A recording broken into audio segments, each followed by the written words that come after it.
제가 여러 번 말씀드렸던 주제거든요. 저희 모임에서도. 그래서 이제 미스 반데로의 주택만 한번 살펴보고 싶어서 이제 강의를 좀 정리를 해봤어요. 제가 아까 보여드린 책이 이제 투지에서 나온 책인데, 미스 반데로의 주택만 나온 책이고, 여기에 제일 중요한, 저한테 영감을 줬던, 저한테 자극을 줬던 것이 베아트리스 콜로미나의 글이었거든요.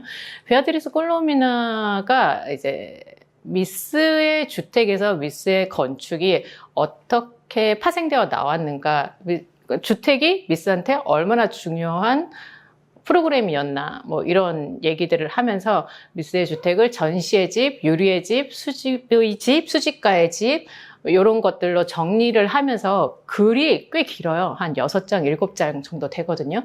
근데 제가 제일 인상적이었던 건 이제 앞부분인데, 뒤에 제가 문장이랑 소개를 해드릴게요. 그걸 보고, 이 책을 보면 어쩌면 미스 건축의 핵심을 알 수도 있겠다 라고 생각을 해서 글을 좀 꼼꼼히 보고 여기 나온 주택 프로젝트들을 좀 열심히 보기 시작을 한 거죠.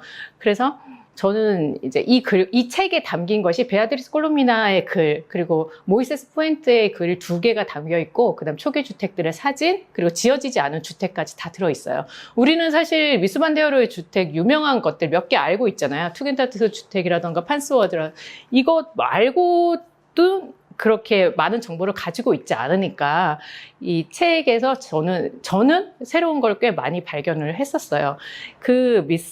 베아트리스 콜로미나가 이 글을 어떻게 시작하냐면, 미스의 건축은 주택에 대한 아이디어로 지배된다. 그의 공공 건축물을 포함하여 주택에 대한 지속적인 연구의 연장으로 그의 건축을 이해할 수 있다. 실제로 미스는 모든 형식의 건축물을 지배하던 전제를 움직이는 혁신적인 주택의 컨셉을 발전시킨다. 미스의 주택을 바라보는 것은, 혹은 연구하는 것은 건축에서의 혁신적인 변화를 바라보는 것이다.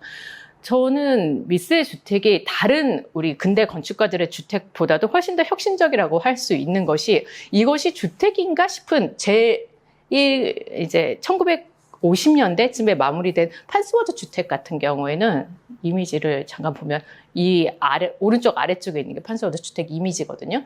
건축 전공하시는 분들이 아니라도 이 주택은 알고 있어요. 그런데 우리가 전형적으로 생각하는 주택의 이미지에서 많이 벗어난 것이라고 생각을 하는데, 그런 혁신을 어떻게 이루게 되었는가에 대한 과정을 보고 싶다, 이렇게 생각해서 이제 이 책을 좀 열심히 보게 된 거죠. 이 투지라는 책 말고도 제가 참고를 한 건 이제 미스 반데로의 건축가 생애, 이거 이제 번역본이고, 현대 건축을 바꾼 두 거장에는 프랭크 로이드 라이트랑 미스를 다루고 있어요. 이 천정환 교수님이. 근데 이 책도 전체적인 이제 미스의 작품이라든지 이야기를 이해하는데 도움을 줬었고, 그리고 굿 라이프라고 요게 나온 지는 책이 얼마 되지 않았는데, 여기에 이제 첫 챕터가 미스의 중증에 대한 집이 나오거든요. 그래서 요 정도 참고를 해서 제가 이 강의안을 꾸리게 됐어요. 근데 많은 이야기가 있어요. 이 책 안에나 이제 베아트리스 콜로미나의 책 안에. 근데 제가 포커스를 맞춘 건 뭐냐면, 이 미스가 자기의 아이디어를 가지고 실제로 이것을 현실에 어떻게 실행할 것인가 하는 과정을 보고 싶었어요. 아이디어가 바로 주택이 되지는 않아요. 그리고 주택이라는 프로그램이 사실 굉장히 까다롭고 건축주가 있기 때문에 실제 생활을 할 수 있어야 되잖아요. 그러니까 너무 앞서 나갈 수는 없단 말이죠. 그런 한계, 그리고 실현하는 기술, 뭐 건축주의 사정, 이런 것 때문에 아이디어와 실행 사이가 계속 미끄러지는 이런 과정들이 재미있었고, 그리고 이제 이 베아트리스 콜로미나가 주장하는 건 전시가 이 건축가의 건축을 발전시키는데 굉장히 큰 역할을 했다라고 얘기를 하고 있는데, 그런 것들, 전시에서 보여준 주택, 그리고 자기가 개인적으로 의뢰받은 주택의 평면은 또 어떻게 다른가, 그리고 어떤 방식으로 계속 이걸 이제 자기 아이디어를 구현하기 위해서 노력했나, 이런 것들을 좀 보고 싶었어요. 이제 이게 최대한 제가 이제 간단하게 그린다고 그렸는데, 1886년에 태어났거든요. 그리고 1969년에 세상을 떠났고, 60년대 미스 반데어로이나 이제 르꼬르비제 그리고 그로피우스도 요때쯤 세상을 떠난 것 같아요. 비슷한 시기로. 요 시기에 미스의 주택들이 어떤 위치에 있나를 제가 이제 표시를 해봤어요. 맨 처음에 미스가 불과 20살, 21살 때 한 게 이 제일 앞쪽에 있는 릴 주택이에요. 제가 2달쯤인가? 이 앞부분은 강의를 했었거든요. 1907년에 릴 주택부터 시작해서 투겐타트까지 대략적인 설명을 해드렸던 것 같아요. 근데 그때 약간 우리끼리 모여 앉아서 얘기하는 것처럼 제가 말씀을 드렸어가지고 그 음원을 다시 들어보니까 구체적인 내용은 없고 뭐라 그러지? 전체적인 맥락 그리고 상황 설명이 좀 많이 있었던 것 같아요. 어쨌든 좀 그래서 좀 아쉬운 부분이 있었는데 거기에서 이제 초기 주택이 어떻게 뭐 진행을 됐고 미스가 어떤 결심을 해서 뭐 5개의 선언적 프로젝트를 했고 그리고 그 다음에 이렇게까지 이제 혁신적인 평면 그림을 보여줬을 때는 자기가 이제 현실에서 이것을 어떻게 실현하려고 노력했는가 하는 걸 1930년까지 끊어서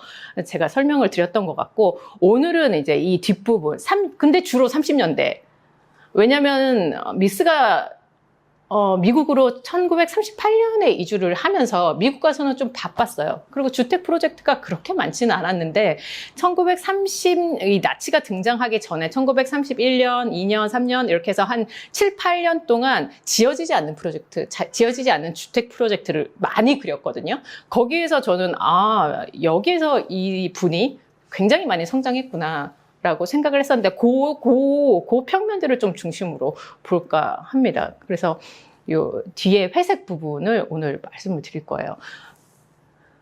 그 앞에 슬라이드 몇 개는 이제 지난 강의에서 보여드린 건데 그래도 그냥 같이 보자면 이 연도표를 제일 이제 앞부분에 넣는 이유는 전체적으로 다른 건축가와의 시기를 우리가 맞춰보면 다른 걸 이해하기가 좀 쉬워서 미스 반데어로이랑 르꼬르비제는 1살 차이고 예를 들면 이제 그로피우스도 별로 나이 차이가 없어요. 한 3년 정도 차이가 나죠. 그에 반해서 여기에 뭐 베를라의 미스 반데어로이가 굉장히 좋아하던 베를라에는 30살 정도, 한 2세대 정도 차이가 있고 요 정도를 이제 지난번에 설명을 드렸던 것 같고 이게 어떻게 잘 정리하려고 했는데 그냥 봤을 때는 좀 정신이 없으실 수 있어요. 여기 제가 이 강의안을 만들면서 살펴본 체크한 주택들이거든요. 그런데 이거 뭐죠? 짙은 초록색이라고 해야 되나? 짙은 풀색? 풀색으로 되어 있는 건 지어진 거예요. 그래서 순서가 이제 앞쪽 줄이랑 왼쪽 줄과 오른쪽 줄 이렇게 나눠져 있다고 하면 짙은 색, 풀색은 지어진 거고 오른쪽은 보면 29년, 30년, 32년 쭉 내려가고 뭐 38년까지인데 판스머스 하우스까지 도달하면서 지어진 거 램케 하우스 33년에 지은 거밖에 없고 전부 다 전시 아니면 의뢰받았지만 실제로 지어지지 않는 건축물들이 많이 있어요. 이 하늘색은 전시를 한 거죠. 그러니까 전시, 그다음 지어지지 않은 의뢰받은 주택, 지어진 것, 전시, 그리고 이제 의뢰를 받았지만 어떤 이유에서든지 어쨌든 지어지지 못한, 완공되지 못한 주택들 이렇게 번갈아 가면서 있어요. 그래서 색을 좀 구분을 해봤고 뭐 지어진 주택들은 이 앞에 모슬러 하우스부터 제가 표시를 한 이유는 그러니까 릴하우스와 모슬러 하우스 사이에 사실은 주택들이 훨씬 많아요. 미스는 우리가 아는 근대적인 건축을 하기 전에도 이미 잘 나가는 건축가였고 부자들 사이에 상류 사회에서 제법 유명한 잘 알려진 건축가였거든요. 그래서 주택들이 많지만 그것들은 좀 빼놓고 모슬러 주택부터 지금 이제 체크를 해나가는 거죠. 그 위에 이제 23년, 24년에 우리가 아는 브릭 컨트리 하우스, 콘크리트 컨트리 하우스라는 선언적인 프로젝트가 있었죠. 그래서 요 선언적인 프로젝트부터 시작해서 그러면 이 선언을 미스는 자기 지금 45년까지 갈 동안 20년 동안 이 선언을 어떻게 지키려고 어떻게 구현하려고 노력했나 이걸 이제 설명을 저는 하고 싶었던 거예요. 근데 이게 프로젝트 개수가 많아서 네, 이게 릴하우스 처음에 나온 거고 지난번에 제가 이제 짧은 강연에서 설명을 드렸었죠. 21살 때 이제 일을 따게 된 계기도 거기서 간단하게 말씀드렸던 것 같아요. 실제로도 뭐 우연히 뭐 사람을 만나게 되고 그 사람이 미스한테 호감을 가져서 일을 주고 그래서 미스가 이 주택을 이제 설계를 하게 되는데 아주 어린 나이에 그런데 꽤 반응이 좋았단 말이죠. 반응이 좋았으니까 그 다음에 일을 딸 수가 있었겠죠.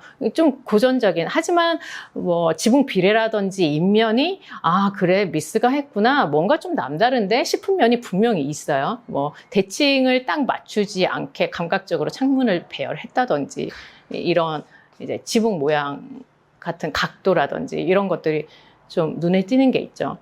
그리고 이제 미스는 그런 주택들을 계속 의뢰받아서 짓는 와중에 미스가 처음으로 좀 근대적인 주택? 자기한테 있어서 가장 제일 처음에 했던 자랑스러웠던 어떤 프로젝트가 크렐러 밀러 빌라라는 프로젝트인데 그 전 강의는 꽤 자세하게 뭐 얘기를 풀었는데 짧게 얘기를 하자고 하면 크렐러 뮬러라는 지금 현재 미술관이 된 이 빌라는 어떻게 우여곡절 끝에 미스한테까지 돌아오게 됐어요. 미스는 사실 그렇게 많은 경험이 없죠. 이때만 해도 20대 중반인 거잖아요. 나이가 그렇게 많지도 않은데 굉장히 큰 규모의 으리으리한 주택의 의뢰가 이제 일을 할 기회가 생겼단 말이죠. 그런데 아무래도 미스가 어리고 하니까 건축주 주변의 사람들이 다른 건축가한테도 맡겨보자. 그래서 베를라에도 데려오고 해서 뭐 설계 경기도 하고 했는데 결국에는 미스가 이 일을 하게 되진 않았어요. 그렇지만 미스한테 있어서는 아까 그렇게 되게 고전적이고 그 당시에 굉장히 보수적인 주택만 하다가 12년, 13년에 이걸 했을 때는 자기한테 엄청 자랑스러운 프로젝트인 거죠. 심지어 1945년? 연도가 틀릴 수는 있는데 모마에서 미스의 주택 전시를 할 때도 이제 미스는 이 프로젝트를 넣었을 정도로 굉장히 소중하고 중요하게 생각하는 프로젝트예요. 근데 제가 왜 이거를 말씀드리냐면 이 페이지 때문에 지난번에도 이 에피소드를 말씀드렸고 이걸 다른 사람들한테 얘기할 때마다 내가 지어낸 얘기인 줄 알았는데 아니에요. 이 베아트리스 콜로미나가 직접 이 글로 이 얘기를 하고 있는데 이제 산드라 하니라는 사람이 이 글을 이렇게 썼다고. 결정적인 순간은 1919년 발터 그로피우스가 미스의 아까 제가 보여드린 크렐러 뮬러 빌라 프로젝트를 무명 건축가 전시에 출품하는 것을 거절했을 때 발생했다. 그 당시 이제 발터 그로피우스가 그 시대에 잘 나간다 하는 건축가들을 다 모아서 이제 새 시대의 건축을 보여주기 위한 그런 전시를 열었는데 그때 미스가 크렐러 밀러 빌라가 자기는 너무 자랑스럽고 좋으니까 이걸 난 전시하고 싶다라고 했는데 이제 미스에 따르면 미스가 얘기했어요. 그로피우스는 그에게 이렇게 말했다고 한다. 우리는 이걸 전시할 수 없습니다. 우리는 완전히 다른 것을 찾고 있어요. 굉장히 미스한테는 충격적인 말이 아니었을까. 왜냐하면 이 당시만 해도 1919년, 그러니까 릴주택을 짓고 이때까지 한 12년 동안 상류층에서 꽤 잘 나가는 건축가였단 말이에요. 그리고 뭐 감각이 좋다는 평도 듣고 그리고 심지어 자기가 제일 자랑스럽게 생각하는 프로젝트를 냈는데 그로피우스가 우리는 이런 거 말고 다른 걸 하고 있다고 했을 때 사실은 굉장히 좌절하기도 하고 자존심이 상하기도 하고 그러면 도대체 이 시대의 새로운 건축이라는 게 뭐지? 라는 고민을 했을 것 같아요. 근데 여기 이 글에도 베아트리스 콜로미나가 쓴 글에 이제 그 전시에서 겪은 좌절, 그 거절로 인한 트라우마는 그로 하여금 자신의 작업에 있어 근본적인 전환을 시도하게 만든 계기가 되었다라고 서술을 하고 있거든요. 그래서 이런 걸 보면 미스가 대단한 사람이다. 사실은 기분 나빠하고 자기가 하던 거 계속 할 수도 있었잖아요. 여기 이제 1919년 지났죠. 미스는 의도적이었는지 아니면 우연히 주변에 이런 사람이 있었는지 모르겠는데 1919년, 20년, 21년 동안 이제 데스틸의 작가들로 이제 우리가 흔히 분류하는 한스 리히터라던가 테오 반 두스부르, 뭐 엘 리지스키 같은 사람과 실제로 가깝게 많이 어울렸어요. 지금 이 뒤에 제가 가로로 넣은 건 이 사람들의 이제 태어난 연도인데 86년생이니까요, 미스가. 근데 이제 88년, 83년, 90년 이러면 미스랑 비슷한 연배의 젊은 예술가들이었던 거죠. 그래서 이런 사람들의 영향을, 이런 예술의 영향을 많이 받았어요. 이 뒷장도 보면은 이런 이미지, 그리고 뭐 특히 이 평면은 두스부르흐의 평면일 거예요. 미스 게 아니거든요. 근데 미스가 추후에 그린 평면에도 약간 이런 이미지 같은 것들이 계속 나옵니다. 그래서 이분들의 영향을 받고 이제 두문불출해서 실제로 미스가 두문불출 1919년, 20년부터 자기 아파트를 시내 아파트를 따로 빌려서 혼자서 거기 앉아서 이제 그런 주택들을 또 짓지도 않고 처박혀서 뭐 유리 마천루 계획안 공모를 준비를 한다던가 하면서 엄청 한 2년, 3년 정도를 노력을 한 거죠. 새 시대의 건축을 하기 위해서, 새 시대의 미학, 새 시대 건축의 미학 이런 것들을 찾기 위해서. 그래서 우리가 아는 것들이 뭐 유리 마천루 계획안, 전원주택 계획안 이게 불과 21년에서 24년이니까 2, 3년 사이에 이제 어떤 일정 간격으로 계속 발표가 된 계획안들이에요. 특히 우린 주택을 보니까 브릭 컨트리 하우스가 1923년에 발표됐고 콘크리트 컨트리 하우스가 1924년에 발표됐어요.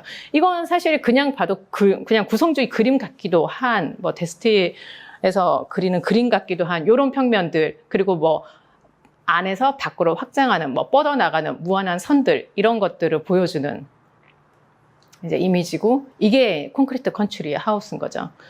그 천정환 교수님이 실제로 여기에서 무슨 얘기를 하시냐면 미스는 그 당시에 르꼬르비제 건축이 어떤 건지 아시죠? 입방체 안에 덩어리를 쪼갠단 말이죠. 그리고 사실 그로피우스나 바우하우스의 건축들도 덩어리를 포개잖아요. 근데 여기에 보면 그들과 미스가 좀 달랐던 건 삼각형이나 입방체 안에 이제 모든 기능을 담았던 그 당시에 유럽 모더니즘 건축가인 이제 르꼬르비제나 그로피우스랑 완전 다르게 다른 방향으로, 그리고 어쩌면 이게 의도했을 수도 있을 것 같아요. 미스가 쟤네들은 저렇게 하지만 나는 좀 다르게 새롭게 해볼 거야 라고 이제 생각을 해서 이게 뭔가 정돈되거나 정제되지는 않았지만 미스는 대략 이런 식의 이미지, 새로운 건축을 나는 이런 식으로 한번 해보겠다라고 생각을 한 거죠.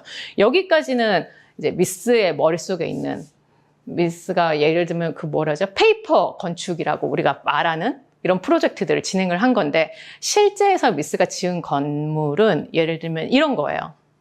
1925년이에요. 그러면 24년에 발표하고도 시간이 지났단 말이에요. 25년에서 27년으로 기록이 나와 있으니까 설계가 이 사이에 이루어지고 이 사이에 이제 지어지고 한 건데, 그런 대단한 선언을 하고 사람들이 관심을 가지는 선언을 했지만 실제로는 이제 전통적인 평면과 인면 구성을 가진 이런 모슬러 하우스를 지었어요. 이 평면도 굉장히 전통적인 뭐 거실이 음악실이랑 뭐 도서관이랑 뭐 이렇게 나눠져 있는 이런 평면을 그렸어요. 그런데 우리가 이해는 할 수 있죠. 이게 바로 집이 될 수는 없을 거잖아요. 이게 바로 주택이 될 수는 없을 거잖아요. 그렇기도 하고 이제 이게 한 은행가의 집인데 건축주가 훨씬 더 보수적일 수도 있겠고, 만약에 나 같아도 내가 집을 의뢰하고 싶은데 작년에 이런 계획안을 발표한 사람한테 우리 집도 이렇게 지어주세요, 이렇게 하기는 좀 사실 어렵단 말이죠. 그래서 25년, 27년 이렇게 됐는데, 이제 문제는 뭐냐면 덱셀이라는 사람이, 근데 어디 찾아보니까 덱서라고 그러고 어디 찾아보니까 덱셀이라고 해서 발음을 잘 모르겠습니다. 근데 이 사람은 어떤 사람이냐면, 여기에 베아트리스 콜롬이나 그래서 이걸 분명히 얘기해요. 이 덱셀하우스, 이 사람은 예술가이기도 하고 예술사학자이기도 했어요. 이 사람은 좀 아는 거죠, 시대의 흐름을. 그래서 나는 그런 집을 지어달라. 당신이 2, 3년 전에 선언했던 그것과 같은 새로운 모던한 집을 원한다라고 얘기를 했는데 미스는 도망가요. 이것을 설계할 자신이 없어서. 지금 보여드리는 게 미스가 그래, 나 이제 새로운 건축을 해봐야지 생각하고 평면을 그려봤던 거예요. 그런데 우리가 지금 이렇게 보지만 글쎄 그 앞에 그 선언을 하면서 그렸던 거랑 되게 다른데? 너무 다른데? 라고 생각이 되잖아요. 왜냐면 그 앞에 그렸던 거는 그림이고 얘는 이제 도면이 돼야 되는데 실제 우리 일상이 들어가는 주택이기 때문에 주택에서 꼭 필요한 프로그램을 뺄 수가 없어요. 예를 들면 제가 그린 그림과 안 맞으니까 방 3개 정도는 빠져야 될 것 같습니다. 이렇게 할 수는 없는 거잖아요. 그러니까 들어가야 되는 프로그램 다 그리면 우리 머릿속에 있는 그 주택 구성에서 벗어나기는 너무너무 어렵단 말이죠. 미스는 고통스러웠겠죠. 이게 잘 안 되니까. 여기에 베아트리스 콜로미나가 이제 제가 지어낸 얘기가 아니고 콜로미나 글에도 이렇게 나와요. 발터 덱서는 이미 이 집을 의뢰를 했을 때 그런 새로운 집을 원했는데도 불구하고 미스는 합의된 기간 내에 그것을 제안해내지 못했고 핑계만 늘어놓았다. 결국 마감일은 수차례 연기되었고 덱서는 다른 건축가에게 프로젝트를 맡겼다. 이 평면을 풀어낼 능력이 그때까지는 없었고 그리고 실제로 기술력도 그렇게 되지는 않았던 거죠. 그리고 이어서 이 아래 실제로 미스가 전통에서 벗어날 수 있었던 것은 1927년에 이르러서였다. 그는 이제 그 바이젠호프 주택 프로젝트에서 뭐 철제 구조를 활용하고 비내력벽을 구축하고 하면서 조금씩 자기 아이디어에 가까워지기 시작하는데 사실 실제로 이때 이제 덱셀하우스만 하더라도 이게 정리가 안 됐다.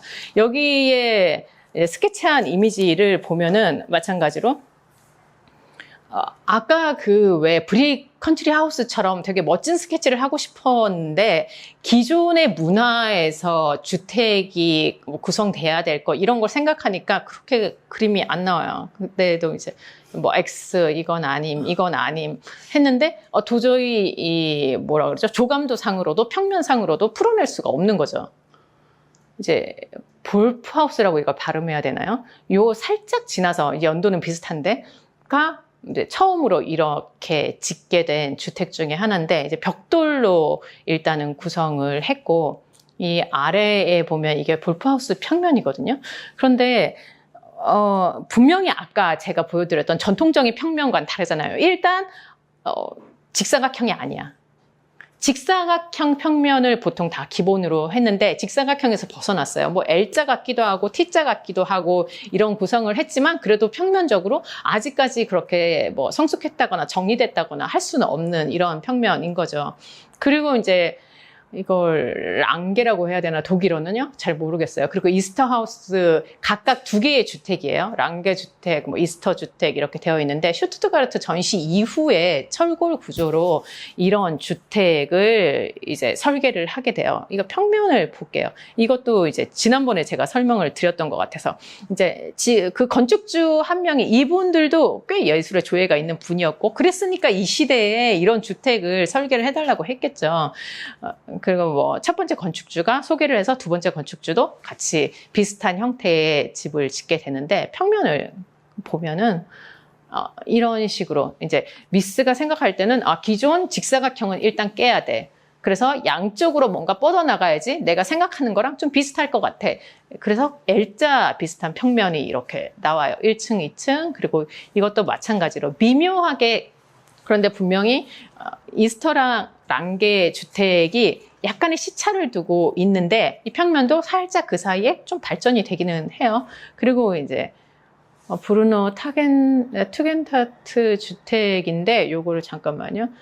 왜냐면 제가 뒤에 이거를 바이센호프 주택단지에 대해서 가지고 왔거든요. 그때는 이걸 설명 안 해서 요게 미스 이미지예요. 제가 학교 때 공부를 열심히 안 했어가지고 바이센호프 주택단지 주택 중에 어떤 게 미스 건지 사실 잘 몰랐어요. 이번에 이제 이걸 찾아보면서 아, 이게 미스가 한 거구나. 근데 이미지상으로는 이거 4층 같은데 4층 건물은 아니고 3층 건물인데 4층에 이제 세탁실이랑 옥상 정원이 같이 있고 뭐 이런 구성인 거죠. 그리고 계단실, 한 개의 계단실에 두 가구가 붙어서 지금 제가 평면을 넣지는 않았는데 뭐 이렇게 설계를 했는데 철골 구조를 최초로 사용했어요. 27년에. 그러니까 제가 아까 말씀드린 것처럼 이스터나 랑게 주택에서는 철골 구조를 사용할 수 있었던 거죠. 1929년이었으니까. 그리고 뭐 여기에서 철골 구조 안에서 자유로운 평면을 어떻게 구성할 것인가 뭐 고민했는데 실제로 여기에 한 층에 이제 8가구가 들어가게 되면 그 8가구마다 전부 평면이 달랐어요. 그러니까 여러 가지 이 아파트 안에서 실험을 했었던 거죠. 그 주택 이후로 1929년에 에밀 놀데 하우스가 나오는데 이거 보기 전에 바르셀로나 파빌리온부터 볼까요? 이제 미스 건축에 있어서 굉장히 중요한, 이건 사실 주택이 아니기 때문에 제가 이제 참고한 이 투지 이 책에는 나오지가 않아요. 엄밀히 말하면은 주택이라 할 수 없고 파빌리온이기 때문에. 하지만은 전체 이 뒷부분의 주택을 발전시키는 데 있어서 굉장히 큰 역할을 한 평면이니까 제가 가지고 왔습니다. 이제 많이들 이미지를 보셨을 거예요. 그리고 바르셀로나 파빌리온 평면이 이렇게 생겼는데, 지금, 독일에서 그냥 애시당초 이 박람회 독일관을 만들 때, 미스가 이거 그럼 전시를 뭘 하나요? 이랬더니, 그 전시관 자체가 전시다라고 해서 미스한테는 굉장히 좋은 기회였던 거죠. 그래서 미스는 부지가 그렇게 한정 없이 크지 않지만 자기는 되게 광활한 땅에 막 넓게 퍼져가는 어떤 직선들을 생각을 했지만 어쨌든 이 안에서 한번 해보자. 그러니까 막히지 않고 이 사이사이가 이제 유기적으로 연결된 평면을 고민을 해서 이제 1929년에 이런 파빌리온을 만들었고, 제일 여기 위에는 지금 현재는 샵이나 뭐 화장실로 사용되는 이런 평면의 구성이 있어요. 이걸 이제 머릿속에 넣고 에밀 놀데 하우스로 돌아가면은 이 비슷한 시기에 그 아까 바르셀로나 파빌리온과 이 주택을 설계를 했단 말이죠. 근데 스케줄이 일단 너무 빠듯했어요. 1월에 집 좀 지어주세요 하고 얘기를 하러 와서 9월에 입주하기를 원했어요. 한국에서도 가능한가요? 사실 이거 한국에서도 어려워요. 허가도 안 나오고 말도 안 되는 일정인데 어쨌든 미스는 이 평면을 그려줬습니다. 그런데 바르셀로나 파빌리온이랑 비슷한 시기에 설계를 했으니까 아마 그거에 영향을 받았겠죠. 이 주택이 특이한 점은 뭐라고 생각하세요? 독일 주택은 일단 2층 구석이 기본이잖아요. 제가 아주 잘 알지는 않지만 무조건 전통적인 주택은 1층에 뭐 거실이랑 주방이 있고 2층은 침실이 있는 그런 게 이제 전통적인 구성인데, 여기 평면을 보면은 바르셀로나 파빌리온 같은 이런 거실의 구성을 오른쪽에 해놓고 이 2층을 만들지 않고 L자로 여기 머리를 덧붙인 것처럼 침실을 넣어요. 심지어 이제 독일 이 집을 의뢰했을 때는 이분들은 애는 없었어요. 이제 아이가 없는 부부였는데 그럼에도 불구하고 왜 손님방도 있어야 되고 뭐 그렇죠. 부부방도 있어야 되고 해서 침실은 꽤 지금 여러 개가 들어가 있는데 이 침실을 날개처럼 위쪽에 붙였단 말이죠. 이걸 그려줬는데 이제 그 프란츠 슈츠가 쓴 책에 보면 알려지지 않은 이유 때문에 지어지진 않음이라고 했는데 이거 나 왠지 알 것 같아. 왜 안 지어졌는지. 너무 부담스럽지 않나요? 내가 이 건축주가 집을 의뢰를 했을 때는 이렇게까지 혁신적인 집을 생각하지는 않았을 것 같아요. 1층에 침실이라고? 좀 이상하지 않아, 자기야? 뭐 이러면서 부부가 좀 부담스러웠을 것 같아요. 그래서 이건 좀 아닌 것 같은데? 그리고 알려지지 않은 이유는 우리가 이 안으로 집을 짓지 않는다는 것을 미스한테 얘기는 하지 않았을 것 같아요. 그 이유를. 하지만 난 너무 이해가 된다. 너무 부담스럽다. 왜 집이 1층이야?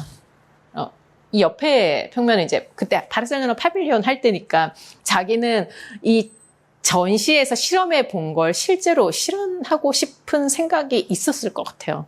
하지만 되지 않았어요. 실현되지 않았는데 여기에 이제 1931년에 아이 없는 커플을 위한 집이 있는데 저는 그렇죠. 재밌다고 생각되지 않아요? 왜냐하면 제가 이걸 꼼꼼히 살펴보기 전에는 베를린 건축 박람회에 미스가 아이 없는 커플을 위한 집을 제출했다고. 근데 왜 하필 아이 없는 커플이야? 라고 생각을 했었어요. 근데 사실은 미스는 그걸 마음속에 품고 있었던 거지. 1929년에 자기가 설계를 해줬는데 분명히 그 아이 없는 커플이 그 설계안을 짓지 않았어. 그래? 아씨, 이거 뭐가 문제였을까? 다시 한번 생각해보자. 라고 생각했을 것 같아요. 그리고 미스는 이걸 계속 반복해요. 실제로 학생들한테 가르칠 때도 평면을 그리게 하고 그걸 계속 고치게 했다는 거죠. 미스는 그 에밀 놀데 하우스 이것이 지어지지 않았지만 이 평면을 계속 고쳐봤을 것 같아요. 그래서 이제 거기 제 인스타그램에도 이 글을 썼어요. 지어지지 않은 에밀 놀데 하우스의 평면을 박람회 때까지 수없이 마음속으로 수정을 해봤을 것 같고 실제로 그려봤을 것 같아요. 여기. 그래서 이게 위에 있는 것이 아이 없는 커플을 위한 집이고 이제 아래쪽에 있는 거예요. 바르셀로나 파빌리온이에요. 꽤 비슷해요. 꽤 비슷한데 에밀 놀데 하우스랑 다른 점이 뭐죠? 침대가 여기에 있어요. 근데 자기가 생각하기에는 아무리 생각해도 완성도가 떨어진다고 생각한 거죠. 이 날개에 침실을 덕지덕지 붙인 게 후회스러웠던 거지. 그거는 진짜 좀 아니었다. 그냥 침실을 여기 안에 넣자. 어차피 애도 없잖아. 방 하나면 좀 어때? 근데 이거는 굉장히 혁신적인 생각의 변화가 아닐까. 혁신적인 공간은 혁신적인 생각의 변화에서 온다고 생각이 되는데 이 당시에 이제 돈 좀 있는 사람들이 집을 지었을 텐데 그 사람들에게 손님방이 없다? 이건 좀 글쎄 받아들이기 어려운 제안이었을 수도 있을 것 같은데 이건 어차피 전시를 위한 집이었으니까. 그리고 아까 뭐 부엌이라든지 화장실이라든지 이런 걸 오른쪽 아래에다가 살짝 넣어놔요. 설비를 할 수 있는 걸. 그래서 최대한 바르셀로나 파빌리온의 구성에 가깝게 자기가 원래 꿈꾸던 어떤 것에 비슷하게 이걸 이제 그려본 거죠. 전통적인 침실을 떼내고 뭐 이런 격자, 그리고 이 사이에 문이 없는 공간 같은 걸 실제로 한번 해보기도 하고. 그래서 이 사이는 문이 다 없었어요. 전시장이 뭐 커튼으로 뭐 공간을 나눈다든지 하는 식으로. 여기 실제 이제 내부가 거의 바르셀로나 파빌리온이랑 비슷하죠. 바르셀로나 파빌리온을 주택으로 만들면 이렇게 됐겠다라고 생각이 되는 이런 이미지예요. 그리고 이 프로젝트도 되게 재밌는데 저는 한 번도 미스의 제리케 하우스 이런 거 들어본 적도 없는데 이 책 이제 뒤쪽을 뒤지면서 찾은 건데요. 이 제리케라는 하버트 제리케라는 사람이래요. 대단한 사람인 게 유명 건축가들을 불러서 현상 설계를 한 거야. 그 당시도 사실은 개인 주택을 하는데 현상 설계가 흔한 건 절대 아니었어요. 좀 약간 유별난 사람인 거죠. 심지어 자기가 주제도 줘. 우리 시대의 가장 단순한 형태로 풍경과 정원이 유쾌하게 연결되는 집. 약간 거창하지만 오케이, 좋아. 그래서 한 3, 4명 정도 불렀대요, 건축가들은. 컴피티션인 거죠. 4명이 초청됐구나. 근데 이제 최종적으로는 이 사람이 더 대단한 건 아무것도 이제 채택하지 않았다는 게 너무 대단한 분이신데 대체 어떤 집을 지었길래. 근데 저는 이 프로젝트가 되게 중요하다고 생각하는 게 미스가 자기가 하는 주택과 자연을 어떤 방식으로 연결할 것인가에 대해서 굉장히 치열하게 고민하게 된 계기였던 것 같아요. 아까 쭉 보면 이제 전시 공간 안에 뭘 만든다거나 이렇게 해서 자기 관념 속에 이 주택은 그러니까 바깥 세계로 확장된다 이런 생각은 있었지만 실제로 이 자연과 주택이 어떻게 어우러져야 된다는 것에 대해서 본격적으로 고민을 안 해봤을 수 있거든요. 이 주택은 그래서 뭔가 덩어리가 떨어지고 쪼개지고 해서 자연과 뭔가 연결되려고 그러면은 이런 형태여야 되지 않을까라고 처음에 이제 고민을 해본 거죠. 여기는 거실이 이쪽으로 있어요. 왼쪽으로. 그리고 왼쪽 앞에는 긴 벽이 있어서 중정 같은 외부 공간이 있죠. 그리고 스케치를 굉장히 많이 했는데 조금 제가 흐릿하게 넣기는 했지만 이 스케치는 유난히 뭐 나무가 있고 이 벽이 있고 요게 이제 마당이랑 어떻게 외부랑 어떻게 연결되고 뭐 요런 것들에 대해서 꽤 많이 스케치를 하고 실제로 이제 이건 미스가 하지 않았겠죠. 미스가 남긴 안을 바탕으로 해서 3D를 만들어 봤을 때 요런 형태로 만들었어요. 어떻게 보면 이제 투간타트 주택이랑 좀 비슷한 것 같기도 하고, 근데 거기에서 볼륨, 유리 파빌리온 같은 덩어리가 하나 더 붙었다. 이렇게 생각할 수 있을 것 같아요. 미스가 그 당시에 자연과 주택을 뭔가 어우러지게 하는 방법으로 제안한 것이 이것이었단 말이죠. 근데, 요 평면을 우리가 기억을 하고, 근데 어쨌든 되지 않았어. 이건 채택되지 않았어요. 그리고 이제 33년으로 넘어가서 램케 하우스를 볼게요. 지금 몇 년째 집을 못 짓고 있어요. 저 언제부터죠 도대체?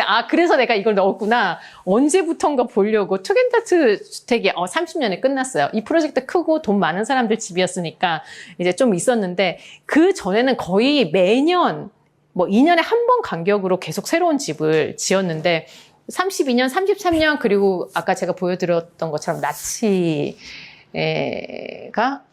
이제 그런 정치적인 혼란을 만드는 그 시기였어요. 굉장히 어려운 시기였는데, 어떤 이제 램케 부부가 찾아와서 아주 작은 예산으로 아주 작은 집을 의뢰를 했단 말이죠. 처음에 2층으로 된 계획안을 제시했는데 거부한 거는 아마 건축주가 거부했어요. 그냥 공사비가 안 돼서 그런 공사비가 안 돼서 그런 거 아니겠습니까? 그래서 적은 공사비로 지을 수 있는 평면을 미스가 제안을 해줬고, 요게 미스가 1930년대 독일에서 유럽에서 유일하게 실현한 것 중에는 유일한 프로젝트가 투겐다트 주택 예산의 50분의 1로 지은 집이니까 사실 설계비도 많이 받지는 못했을 것 같아요. 평면을 열어보면요, 왼쪽이 우리가 얘기하고 있는 램케하우스 평면입니다. 이거 어디서 많이 봤는데? 라는 생각을 하면 제가 앞서 말씀드린 덱셀하우스 주택 평면을 다시 열어봤어요. 1925년에 했던 덱셀하우스 평면, 오른쪽에 있는 평면과 매우 유사하죠. 먼저 말씀드렸지만 이 덱셀하우스는 미스가 1925년에 의뢰를 받아 처음으로 근대 주택을 설계하고자 의도했지만 잘 되지 않아서 도망갔었던 프로젝트입니다. 조금 부담스러운. 미스는 그래서 면적이 작으니까 이렇게 램케하우스를 그런데 L자로 1933년에 다시 와서 여기 침실, 거실 설계하려고 하니 지금까지 발전시켜온 바르셀로나 파빌리온 형태의 평면을 이제 기존에 없었던 거예요. 1920몇 년에 했던 1925년에 거의 10년 전에 했던 평면을 가져와 가운데 마당을 두고 침실이 있는 주택을 그리게 됩니다. 침실이 좀 떨어져 있는 큰 창으로 안에 중정을 바라보고 있어요. 덱셀하우스와 지금 보고 있는 램케하우스의 큰 차이는 내부 평면 이라기보다 미스가 외부와 내부와의 관계에 대해서 좀 더 구체적인 생각을 가졌다는 점인 것 같고, 이 시기에쯤에 미스는 정원, 마당에 대해 지속적인 네. 중정이 있는 집으로 갈게요. 이 중정이 있는 집은 제가 아까 보여드린 책 있잖아요. 제 책 제목 같은 걸 제 기억을 못해서 앞으로 한참 가야 되는데, 굿 라이프. 굿 라이프. 이 책 생각이 안 나가지고. 그래요. 길지도 않은데, 이 굿 라이프라는 책은 쉽지 않은 책이에요. 왜냐면, 철학과 건축을 연결하는 글인데, 그나마 제가 이걸 들여다보고 있는 미스와 관련된 프로젝트에 대해서 얘기를 해서 이 부분만 살짝 알아들었지, 책 내용이 전체적으로 굉장히 쉽지 않은 책인데, 여기에서 이 중정을 가진 새 집 아니고 중정이 있는 집을 언급을 합니다. 그 책에서는. 네네. 여기 일단 그것부터 볼까요? 평면부터. 한편 이런 생각하는 거죠. 왜 갑자기 이렇게 사각형 테두리가 있는 집을 생각을 하게 됐을까? 하는 생각을 하나 하게 되고, 그리고 이제 곡선을 사용하는데, 사실 여기만 곡선이 있지 뒤에도 곡선은 별로 나오지 않아요. 하지만 이런 유동적인 벽들 사이사이에 뭐 거실을 만들고, 또 식당을 만들고, 주방이고, 여기 차고, 뭐 침실 이런 걸 만들었다는 점에 있어서는 그 전에 1931년 아이가 없는 부부를 위한 주택에서 조금 더 진행을 하고 있다라고 볼 수 있을 것 같아요. 심지어 이제 요 안에 침실 이 위에 있는 게 아마 화장실이겠죠. 요런 아이디어는 1934년 당시에는 굉장히 큰 게 아니었을까. 코어가 처음으로 한가운데 들어온 거잖아요, 집에.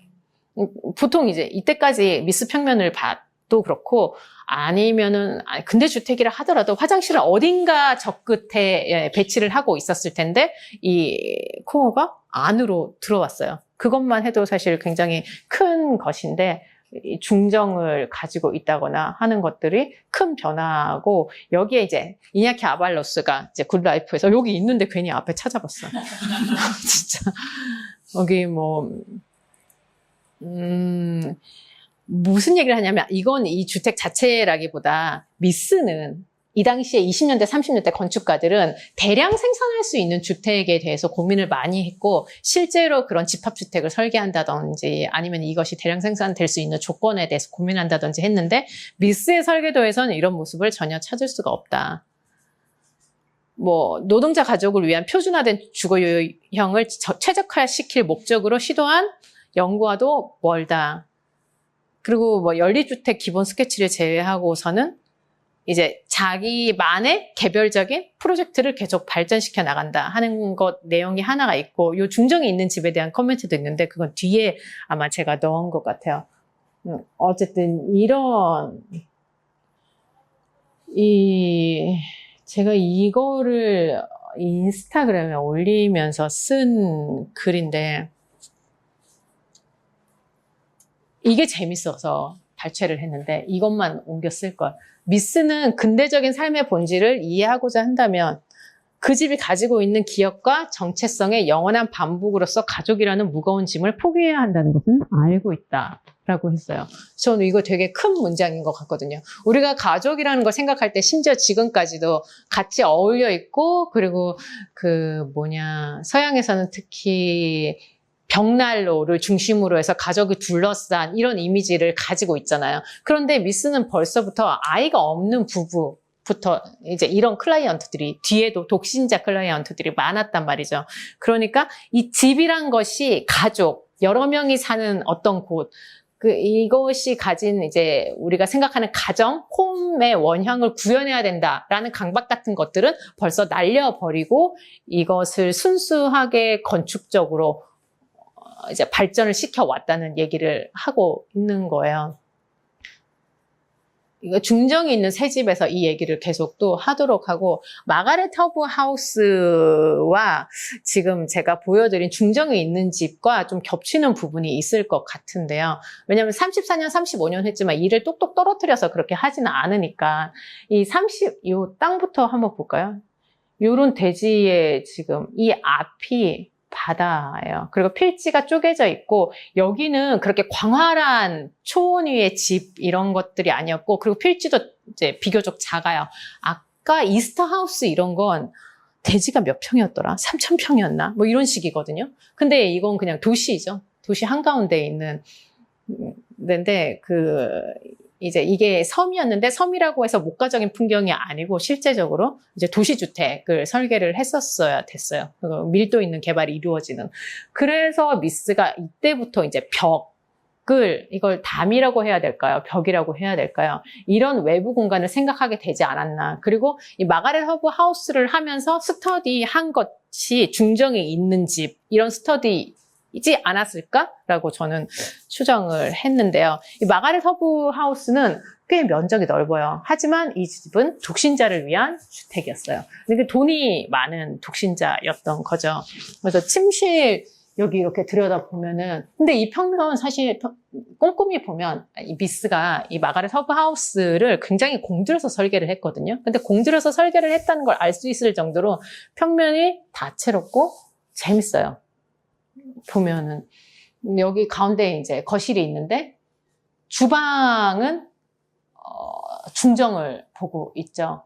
그럼 이제 외부와 좀 더 적극적인 교류를 할 수가 있고 그 오른쪽에 가도 방이 있고 이 뒤쪽으로 가도 방이 있어요. 손님 방일 수 있죠. 아니면 이제 주인 방이고 이 옆 앞으로 들어가는 게 뭐 손님 방일 수도 있는 거고, 그리고 주방도 꽤 큽니다. 그리고 이제 주방에서 일하는 사람들의 작은 방들과 화장실까지 있어서 제법 이제 돈 있는 그런 사람이 이제 거주할 만한 그런 주택이라는 걸 알 수가 있어요. 근데 도시주택이니까 미스는 이때부터 아마 담을 그리기 시작하지 않았나. 스케치가 500여 개라고 하는데 그만큼 공을 들였고, 저는 이게 재밌었어요. 이거 보시면은요, 이 마가렛 허브하우스 이 평면과 이 스케치랑은 하나도 안 닮지 않았어요? 나는 이걸 보고 좀 재밌다고 생각한 게, 이거 앞에 제가 보여드렸던 제리케 하우스 32년, 그거랑 되게 비슷하잖아요. 제리케 하우스가 다시 기억을 되살려보면 뭐냐면, 자연과 뭐 어우러지는 근대 주택을 해달라 하면서 설계 공모를 냈던 분이 이제 제리케라는 사람이었는데, 그때 그린 평면과 비슷하다는 건 이 미스가 그래, 내가 자연과 어우러지는 어떤 주택을 해야겠다. 그럼 옛날에 내가 제리케 하우스 그렸던 거 한번 여기다가 맞는지 그려 넣어보자 라고 해서 이런 게 무의식적으로 스케치에 나오지 않았을까 생각을 하는 거죠. 그런데 자연과 이 주택이 근데 이게 이제 적합하지 않으니까 여러 고민을 하고 500여 개의 스케치를 하면서 결국에는 이런 중정이 있는, 담이 있는, 중정을 만드는 담이 있는 이런 주택을, 평면을 그리게 됐을 거라고 저는 생각이 들어요. 그래서 갑자기 담을 두른 이유에 대해서 뒤에 이제 아까 이냐키 아발로스가 쓴 책에도 언급이 되는데, 그래서 마가렛 허브하우스, 근데 미스의 그 꾸밈 없는 언어라는 책을 제가 가지고 있어요. 그것까지 읽을 시간은 없었어. 그래서 그 책을 읽진 않았는데, 마가렛 허브하우스 관련해서 자료를 찾으면 언제나 미스가 언급한 이 텍스트가 나와요. 어떤 책을 찾아도. 근데 제가 이걸 하면서 오류가 생겨서 글의 앞부분 다 안 보이는데, 어쨌든 미스의 의도는 뭐였냐면, 이제 강을 향한 넓은 전망을 가진 장소였고, 건축하기에 매우 아름다운 장소였으나 이제 방향이 안 좋았다. 가장 좋은 전망은 서쪽에 있었고 남쪽은 좀 성가시고, 그래서 이 배치상의 불편함을 좀 고민을 했고, 그리고 이제 뭐 집을 남쪽으로 확장시키고 정원으로 둘러싸인 안뜰을 통해서 시야를 차단하고 햇빛은 들이고 뭐 이런 것들을 자기는 고민을 했다. 근데 다른 프로젝트에 대해서 이런 글을 많이 남기지는 않았어요. 근데 마가렛 허브하우스에 대해서는 꽤 애정을 많이 가지고 있지 않았었나 싶고, 그리고 그녀는 혼자 살고 싶어 했을 뿐만 아니라 자신의 친구들과의 관계, 뭐 사회적 관계를 중요하게 여겼고, 이 집 내부 공간 구성에 영향을 미쳤다. 폐쇄광 없이도 필요한 차단 효과를 뭐 달성했고, 뭐 공간의 자유로움을 포기하지 않고도 문제를 해결할 수 있었다. 굉장히 자신만만하게 설명을 하고 있어요. 여기 예를 들면은 이제 평면에 이런 부분을 얘기하는 거겠죠. 여기가 보면은 이제 안방과 화장실 딸린 방인 것 같은데, 이게 이 거실이라든지 주방과 이제 동선이 간섭되지 않고, 그리고 이게 완전히 차단되지 않았지만 그래도 어떤 사생활이 간섭되지, 드러나지 않도록 이 뒤로 배치를 했다거나 이런 걸 말하는 것 같아요. 그래서 정성 들여서 이걸 설계를 했고, 이 평면을, 마가렛 허브하우스를 언급하는 다른 책에서도 그런 얘기를 해요. 이거 실제로 지어졌으면 투겐다트 하우스만큼이나 명작으로 좋은 프로젝트로 남았을 것 같다. 너무 아쉽다. 그렇게 얘기를 하는데 저도 그렇게 생각합니다. 굉장히 아름다운 평면이라고 저도 그렇게 생각을 해요. 여기에 이제 제가 아까 말씀드린 것처럼 제리케 하우스 개인 프로젝트에서 나온 단순한 형태로 풍경과 정원과 유쾌하게 연결되는 집이라고 제안을 했는데, 미스도 이제 곰곰이 그런 생각을 했던 것 같아요. 자기가 초반에 이제 막연하게 중심에서 외부로 이제 뻗어나가는 그런 집을 생각을 했는데, 주택을 생각을 했는데, 아, 그래. 풍경과 정원과의 관계는 이렇게 해야겠다 하면서 점점 이제 추가되는 게 아니었을까. 그리고 뭐, 길게 뻗은 벽은 이제 브릭 컨트리 하우스에서 따온 것처럼 자기 기존의 아이디어를 살리면서도 외부 공간과 어떻게 엮을 것인가에 대한 고민이 드러나는 그런 평면이었던 것 같습니다. 여기 이제 이 외부와 내부가 동시에 보이는 스케치인 거죠. 중정을 가진 새 집. 이게 보통 3개의 중정을 가진 집으로 나와요. 그러면 우리가 이야기에는 집이 하나인데 중정 3개인 거 아니에요? 근데 이 평면을 봐도 집도 3개고 중정도 3개인 거잖아요. 그냥 유형을 고민을 해본 거잖아요. 중정 안에 중정과 집의 관계를 어떻게 만들 수 있을까? 아까 같은 이제 마가렛 허브 하우스처럼 도시주택일 때 뭐 직사각형의 이런 단순한 그거 안에 이걸 집을 어떻게 넣을 수 있을까라고 스터디한 거라고 저는 생각을 해요. 그래, 3개의 중정을 가진 집이라고 하면 안 되지. 네, 중정을 가진 새 집이라고 제 마음대로 이제 고쳤어요. 그래서 여기 이런 이제 중정 주택에 대해서 이냐키 아발로스는 건축 프로젝트의 어떤 철학적인 면에 대해서 얘기를 하는 거니까 니체의 철학과 연결해서 이제 이거 설명하는데 니체 철학까지는 사실 잘 모르겠고 이 건축가가 이냐키 아발로스가 건축가죠. 스페인 건축가예요. 건축가가 얘기하는 건 미스가 생각하는 어떤 추상화된 자연을 중정 안에 넣었다. 그러니까 무한한 자연이랑 동급인 공간이다. 이 중정이라는 것이 그런 얘기를 언급을 한 거고, 그리고 이제 이 김도식, 김일현, 최원준 교수님 누군지 아시죠? 그 책 그 서문 쓰신 분이잖아요. 우리가 읽은 그 주택? 네, 맞아요. 네, 거기에 서문 쓰신 분인데 검색하다 보니까 나와서. 근데 이제 이 중정에 관한 연구에서 이때 한참 1930년도쯤에 미스가 중정을 가진 집이라는 아이디어 자체로 학생들을 교육을 시켰다는 그런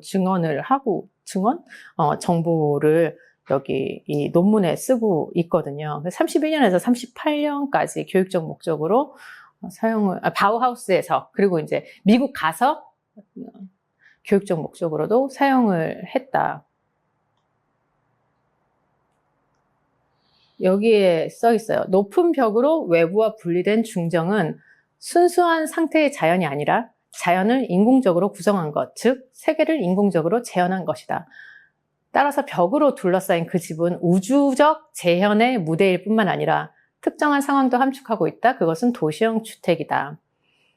그리고 계속해서 중정이 있는 새 집, 아까 그 프로젝트들을 살펴봄으로써 우리는 새로운 거주자에서 출발해 시스템을 구성하는 계획 방식을 구상하는 방법을 발견했다는 것이다. 그러니까 한 3가지 유형을 지금 스터디를 해본 거죠. 도시와 자연, 그리고 공간 사이의 관계를 스터디를 하고 여기에서 공간을 연출하는 거라든지 이런 것들을 볼 수 있는 프로젝트다 해서 이 이냐키 아발로스가 미스의 중정에 있는 집에 대해서만 이 글을 쓴 걸 아까 그 책에서 찾아볼 수가 있어요. 그리고 이제 이런 내부 중정인 3가지 유형이 나오는 거죠.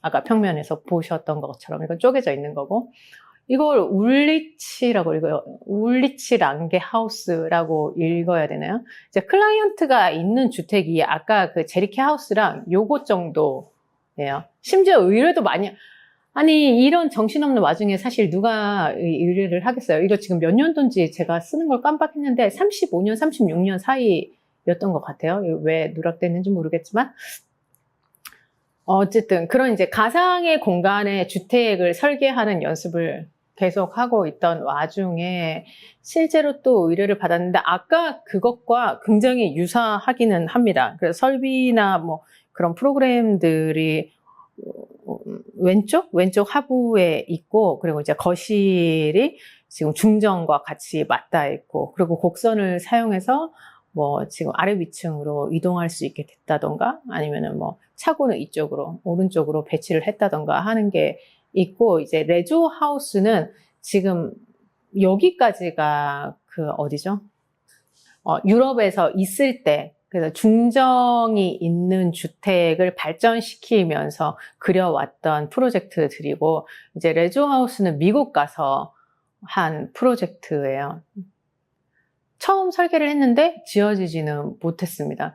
이게 약간 웃긴 게 기존에 다른 사람이 설계를 했어요. 그리고 심지어 건설까지 진행을 했는데 거기에서 건축주가 원래 건축가랑 어떤 문제가 있었는지 모르겠어요. 근데 와서 이걸 다시 좀 설계를 해달라 한 거죠.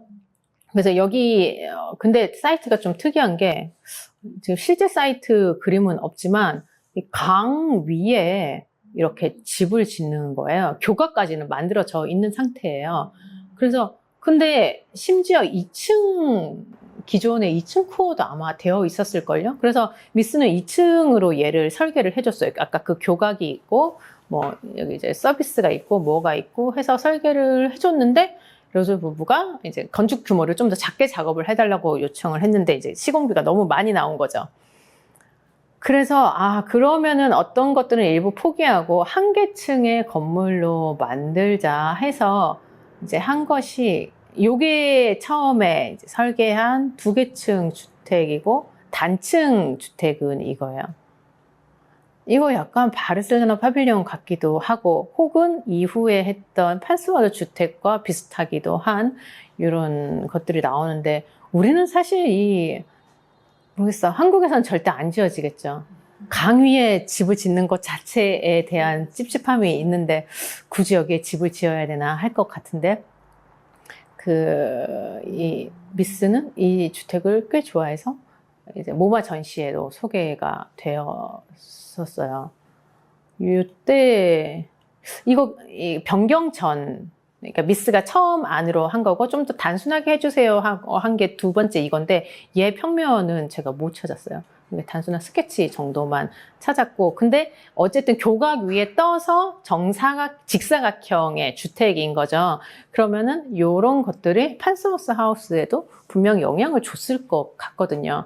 이 앞에 이 직사각형으로 주택을 만들 수밖에 없는 상황에 있잖아요. 그 다리 위에 올려야 되니까 이걸 니은자나 기역자나 뭐 어떻게 할 수 없는 어떤 상황인데 이 뒤에 판스워스 하우스를 하면서도 그 전 프로젝트의 영향을 받아서 이런 아이디어를 구체적으로 가져오게 되지 않았을까 싶기도 합니다. 왜냐하면 유럽에서 설계한 것과는 완전히 다른 평면이잖아요. 여기는 이제 에디스 판스워스라고 무려 모마의 추천을 받아서 미스한테 이제 주택을 의뢰를 했는데 완전히 외부와 고립된 곳이에요. 그리고 이제 미스가 뭐라고 했냐면 독신자를 위한 집이었고 어떻게 이렇게 독신자, 아이가 없는 부부 이런 의뢰만 받을 수 있었는지를 모르겠어요. 그래서 프로그램도 최소한이고 심지어 주말주택이야. 그러니까 미스가 늘 고민하던 생활을 담아야 할 이유가 없었던 거죠. 그게 이 주택 설계하는 데 있어서 이제 미스가는 설계 작업을 수월하게 해주었다라고 하는데 되게 날개를 달아준 게 아니었을까. 늘 마음속에 그래도 필요는 있으니까 뭐 예를 들면 뭐 주방에 일하는 사람의 방을 만든다던가 그게 없을 수는 없을 수 없는 것들을 어쨌든 늘 구겨 넣었어야 했는데 정말 자기가 할 수 있는 거 그리고 잠깐 지낼 수 있는 주택이니까 그런 조건이 완성이 된 거죠. 그리고 이제 이 집은 그냥 저도 사진으로 봤을 때 모르겠는데 1.6m 높이로 들어 올려져 있다고 그러니까 거의 제 키 정도의 높이부터 시작하는 주택인 거죠. 뭐 조망 확보나 뭐 강의 범람 가능성 때문에 그랬다고 하는데 이렇게 높이 되었는데도 한 2번 정도 여기 잠겼었다고 해요. 그래서 평면이 이렇게 돼 있습니다. 이 평면에 대해서는 사실은 뭐 여러 연구나 이런 게 많으니까 저는 판스워드 주택을 분석하고자 하는 게 제 강연의 이제 핵심은 아니라서 찾아보시면 될 것 같아요. 뭐 이 평면이 미스의 다른 프로젝트와 뭐 비례가 비슷하고 뭐 비율이 비슷하고부터 시작해서 많은데 어쨌든 이제 미스가 저 위에 어디죠? 그 브릭 컨트리 하우스부터 시작해서 지금 여기까지 도달을 한 거잖아요. 이 다음에도 미국에서 주택을 한 2억에 더 지었던 것 같아요. 근데 이제 그것까지 우리가 굳이 볼 필요는 없고, 이렇게 단순하고 깨끗한 이제 파빌리온으로 가기까지의 미스가 자기 이제 계속 발전시켜 온 걸 보고자 하는 거였으니까 코어가 이 안에 들어가 있어요. 아까 제가 보여드렸던 것처럼 이제 중정이 있는 집에서 처음으로 화장실 코어가 내부로 들어온 걸 우리가 봤었잖아요. 그럼 여기에서도 실제로 내부 안에 들이고, 그리고 이제 유리로 된 직사각형의 형태를 만들어서 이제 그걸 하는데, 이거는 BBC 인터뷰에서 1959년에 했으니까 사실 이게 완공된 지 그렇게 오래되지는 않았을 때 인터뷰한 거예요. 네. 나는 판스워스 하우스가 제대로 이해된 적이 없다고 생각한다. 나 자신도 이 집에서 아침부터 밤까지 시간을 보내고 나서야 자연이 얼마나 강렬한 색을 띠는지 알게 됐다. 그 색들은 완전히 끊임없이 변하고 나는 이것을 장엄하다고 표현하고 싶다 라고 했는데, 이 미스는 이 유리벽을 투명하다고 표현하지 않고 얼마나 자연이 강렬한 색을 띠고, 그리고 여러 종류의 색이 있고 이 색이 변한다라는 거, 마치 이 유리벽을 실제로 물질적인 어떤 벽인 것처럼, 그런데 그 위에 자연으로 인해서 시시각각 변화하는 어떤 벽인 것처럼 설명을 하고 있잖아요. 근데 이걸 생각하고 아까 미스의 그전 스케치들이나 이런 것들을 보잖아요. 콜라주 같은 것들을. 그런데 거기에 보면은 언제나 미스의 주택 안에 벽체가 있고, 그 벽체들은 굉장히 화려한 색깔로 채색이 돼 있어요. 그래서 베아트리스 콜로미나는 미스가 벽 안에 이렇게 전시품 같은 벽을 넣는 경향에 대해서 미스의 클라이언트가 미술품 수집가가 많았다는 사실을 얘기를 하기도 하거든요. 그래서 이 집을 전시될 수 있도록 설계를 하기도 했고, 미스는, 그리고 이 집 안에 무엇을 전시할 수 있는 공간을 만드는 거, 주택인데도 불구하고 그런 것들이 미스 주택에 영향을 많이 미쳤다, 그런 얘기들을 하기도 합니다. 판스워스 주택은 지금 봐도 너무나 이걸 주택으로 설계를 미스가 갑자기 내가 어딘가 이제 갑자기 혁신적인 주택을 해야겠다라고 갑자기 그릴 수는 없는 그런 평면이지 않을까라고 생각을 하는데, 이제 간단한 설명들이 있어요. 전체 200회배면은 얼마입니까? 한 70평 정도 되나요? 층고는 그쵸. 2.9m고 70평이면 이게 이제 좁지는 않은 그런 면적인 건데, 그래서 흰색으로 칠한 이유라던가 녹색과 대비를 위해서 흰색으로 칠했다거나 하는 거, 그 외에 이 내부에 목재라든지 보면은 이제 갈색 소파, 의자 같은 것들을 보면은 계획이 된 거죠. 외부는 하얀색으로 그렇게 약간 비물질적으로 처리를 하고, 내부는 사람이 생활하는 공간이니까 좀 더 친근한 느낌을 가질 수 있게 목재 느낌의 마감재, 의자 이런 가구를 배치한 걸 볼 수가 있어요. 그래서 여기 뒤에 이제 이건 제가 이것도 인스타그램에 마무리하면서 올린 글이었던 것 같아요. 쭉 보면서 제가 느낀 게, 이 사람은 지어지지 않은 주택, 혹은 거절당한 주택, 혹은 이제 자기 뜻이 제대로 반영 안 된 것들에 대해서 계속 복기를 하는구나. 그래서 그 다음 프로젝트를 할 때 그 앞 프로젝트의 기억이라든지 경험을 계속 가지고 와서 그걸 수정을 하려고 하는구나라고 생각을 했어요. 그 아이 없는 부부를 위한 집도 마찬가지로, 그 전에 누구였죠? 그 부분이? 이름 생각 안 나는데, 그 전에 이제 에밀 놀델 하우스에서의 어찌 보면 일종의 실패인 거죠. 열심히 그려줬는데 뭘 안 짓는다고 그러고, 그걸 다시 이제 수정을 하고, 그걸 다시 뭐였죠? 이제 렘케 하우스 같은 경우에는 그 앞에 덱셀 하우스에서 이제 건축주에 낼 수 없을 정도로 자기가 마음에 안 들었던 그런 주택의 평면을 다시 보완해서 완성을 한다든지 하는 게 있잖아요. 그 마음에 안 들었던 프로젝트조차도 미덕은 있었겠죠. 자기가 생각했던 어떤 아이디어의 핵심이라든지. 그래서 이걸 계속 반복해서 복귀하는데 또 자기가 나아가야 될 방향은 잊지 않고 계속 그 아이디어를 향해서 조금씩 한 단계 발전을 시켜서 미스가 여기까지 올 수 있었구나 라고 생각해서 그런 것에 굉장히 큰 나름의 감명을 받았던 것 같습니다. 그래서 이제 지원 씨랑은 그런 얘기도 했었거든요. 되게 자기 개발서 같은 얘기다. 네.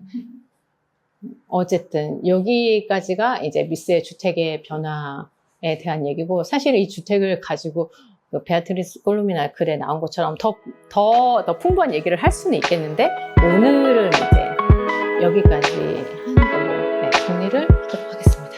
네, 감사합니다.